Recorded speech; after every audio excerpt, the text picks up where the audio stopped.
The Washington Commanders put Austin Ekeler on the injured reserve, and they also released former first-round pick Emmanuel Forbes Jr.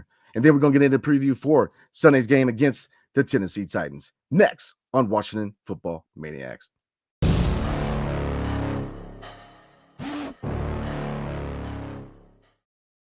What's up, Commander fans? It's your boy Brandon Scott again. We have a lot to talk about tonight. The Washington Commanders have put Austin Ekeler formally on the injured reserve. They also released former first-round pick Emmanuel Forbes, and they have a must-win game tomorrow against the Tennessee Titans. So we're going to look at a preview for that and certain stats and how can they win this must-win game. So first things first, we're going to read the report that came from ESPN. This is from John Keim. He's actually a guy who is from Virginia, so he's got to covers the team, and it says, quote unquote, the Washington Commanders placed running back Austin Ekeler on the injured reserve and continued their purge of past failed first-round picks by releasing corner Emmanuel Forbes Jr. Ekeler suffered a concussion while returning a kickoff in the final seconds of the 34-26 loss to Dallas last week, and now will miss at least 4 weeks. So, looking at Forbes. Forbes was the 16th pick in the 2023 draft, selected ahead of corners such as New England's Christian Gonzalez and Pittsburgh Joey Porter Jr. Washington's previous front office and coaching staff liked that Forbes was adept at taking the ball away. He intercepted 14 passes in his career at Mississippi State, setting a Division I record with 6 return picks for touchdowns. So first thing first, looking at Austin Ekeler, definitely want to see him get well with that concussion. You can't play with concussions, can't play with head injuries. So again, definitely want to see him get back to 100% and don't rush him back. Definitely want to see him healthy. But what does that tell you? And definitely gives you the mantra of next man up. You know, McNichols has to step up and Rodriguez has to step up. So we'll see about, and once we look at the preview, we'll look at the injury list and see if Brian Robinson Jr. will be available. If he is, all the better. But, you know, again, Austin Ekeler does take away one aspect of the offense that really was a safety valve for quarterback Jaden Daniels. So he will be missed. Now, you definitely expect guys to step it up. Definitely, if B-Rob's ready to go, all the better. And definitely want to see Chris Rodriguez and Jeremy McNichols step it up in their absence. So, again, you know, looking at the injury, you know, will it hurt us? It will, you know, to a certain degree, it will, because again, you're losing another weapon for quarterback Jaden Daniels because this is a must-win game. So let's get into Emmanuel Forbes. Am I surprised? No, he's never been the guy. He came in skinnier than the toothpick, and again, he was drafted over guys like Christian Gonzalez, who is a lockdown corner with the New England Patriots. I think everybody expected them to say Christian Gonzalez, and it goes back to this point that Ron Rivera was abysmal at being a GM. He should have just been the coach because he has struggles being a head coach. You know, we brought him over from Carolina, and you know he had a 51 season with Cam Newton over there in Carolina, but outside of that, he was always around, you know, breaking even at an 8-8 record back when those 16 games. So, you know, he's a guy who just never could be that guy in DC. You know, he's a players coach that, to a certain degree, was not tough enough on his players to get the most out of them, in my humble opinion. But you know, not to say he was a scrub coach. You know, he's a guy who definitely earned his keep in the NFL as a head coach, but ultimately it just didn't work out here in DC. And we found the coach that we need in Dan Quinn. So again, you know, definitely hope Ron Rivera all the blessings in the world with his next stop or what, you know, wherever life takes him. But ultimately it led us to Dan Quinn. So, but you know, him being a GM, him and his decision making and drafting, look at the talent we could have had. We could have had Kyle Hamilton in safety, but no, we went in another direction.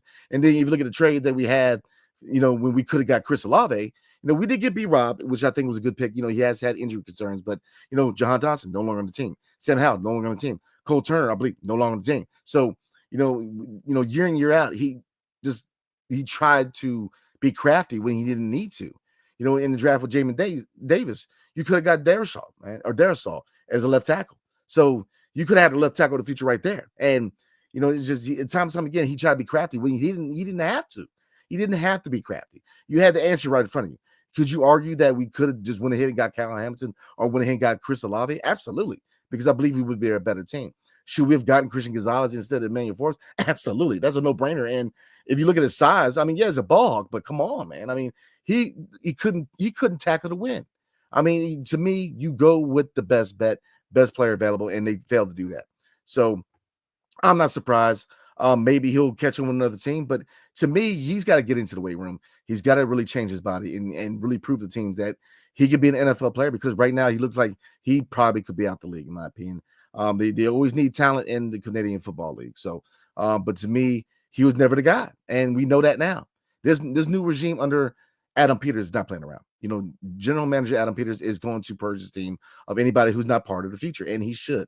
He is definitely leaving his mark on his team. And look, we are definitely headed in the right direction. So, all right, guys, we're going to get a look at the preview for tomorrow night's game. Now, tomorrow night, or tomorrow, that is, it's a 1 o'clock game, so it ain't tomorrow night.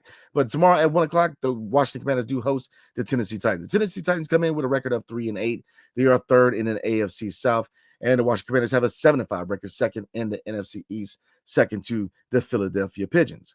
All right, so looking at for you bettors out there, the Washington Commanders are favorites in this game. They are negative 6-point favorites. So we some news looking at the injury list. Now, Marshall Lattimore is doubtful. He did practice for the first time since being traded from the New Orleans Saints to the Washington Commanders, but right now he is doubtful. Other people look at Andrew Wiley is also out with a concussion. Ekeler is out with a concussion. Now, right now, up in the air is a game time decision for Brian Robinson Jr., so we'll see if he dresses for this game. And there's a lot of injuries, but a lot of these guys, I do see them playing. I mean, Nick Allegretti could be, ankle injury. Do see him playing. Noah Brown with the knee. See him playing. Dante Fowler with a hip injury. So, like I said, the names that are definitely out right now is Andrew Wiley and Austin Ekeler, and Marshall Lattimore right now is doubtful. So the question, he's definitely gonna be out. Look at that report, injury report for Tennessee. Watson is out, the tackle. He's out with a back injury, and Awuzie, the cornerback, is out with a groin injury, and Spears at running back is questionable with a concussion. So, he's definitely a change of pace back for the Tennessee Titans. So some other stats to look at in my 3 keys of victory real quick. Points per game. Now, we are still the 5th best offense in the league. So, yes, Austin Ekeler's out. Right now, it's up in the air whether Brian Robinson is the guy. I think he could be in there. We've got to really be on a piece of cues. Definitely got to protect Jaden Daniels, giving that time to get the ball out. And maybe you need to be more conservative, be more of a West Coast offense, man. Utilize the tight end situation. Definitely get Zach Ertz involved, Ben Sinnott, John Bates. Definitely want to, utilize your safety valves in your tight ends. Utilize B. Rob, in the pass game too. But definitely want to, looking at Cliff Kingsbury, definitely want to see them be more, risky, man. Definitely want to change up the play caller, man. Don't be so stagnant and predictable. Some other stats to look at.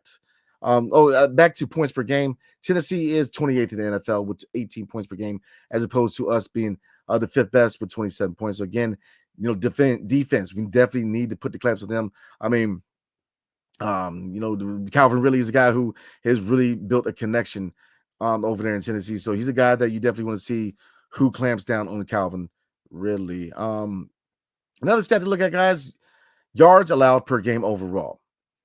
The Tennessee Titans are first in defense as far as yards allowed. They only allow 291 yards per game.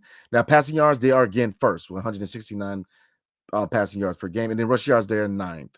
So they limit offensive attack. That's what I'm saying. We got to get crafty. We definitely got to get in there and, really change up the play calling.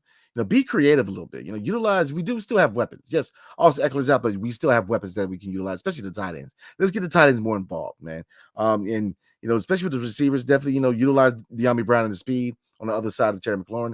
Definitely put Terry McLaurin in the best position for him to eat. We know he's our number 1 guy. He's a guy who's definitely going to eat regardless, but definitely get him involved. We need him to be that guy. We definitely need to get him to get those targets, man. But to me, you get the tight ends more involved. You try to get Noah Brown and De'Ami Brown involved.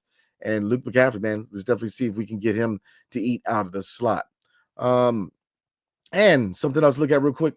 And these are kind of my 3 keys of victory. These are 3 stats to kind of look at for victory, to kind of game plan against. So it's not so much 3 keys of victory, but it's 3 stats to kind of look at when it comes to game planning against the Tennessee Titans. The third one to look at, guys, is turnovers per game. They are 31st. They are committing 1.9, pretty much if you round it up, 2 turnovers per game. So definitely want to see them put pressure on the quarterback.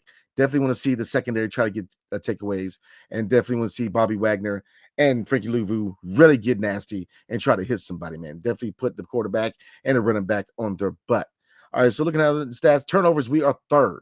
We're only committing 0.7 turnovers per game. So, yes, we're in a 3-game skid. Yes, we haven't played our best football, but we are still a very efficient team. On 3rd in the NFL when it comes to turnovers. And look, we're still 5th in the NFL when it points per game. So we're still a really, really good team. But again, guys, this is a must-win game. We've got to win this game because after this, we head into a bye week. So if you really want to carry momentum into the bye week and tackle the rest of the schedule, we've got to win this game. To me, it is a must-win game because if you lose this game, we are 7-6. You go into the bye week, and then you come out of the bye week at New Orleans, where yes, New Orleans started good, has been pretty bad as of late, but is a team where look, they can sneak you. I believe they won their last game. So New Orleans is not a guarantee going to New Orleans to get that game, especially if you lose to the Tennessee Titans, which I believe is a very, very winnable game. So you have to win this game. And then you still have Philly at home. You still have the Falcons at home, and you still have the last game of the season at Dallas. So, like I said, it does not get easier. So you definitely want to start by winning this game. So, all right, everybody, tomorrow, like I said, tomorrow we expect to go live tomorrow. Now, if there's any hiccups, we will still put out a video recap of the game. But chances are we're gonna go live tomorrow to go ahead and cover this game. So definitely look to roll with us tomorrow live and recapping the Washington Commanders versus the Tennessee Titans. So, all right, everybody, have a blessed night, and we will see you guys tomorrow. Hail to the Commanders and peace.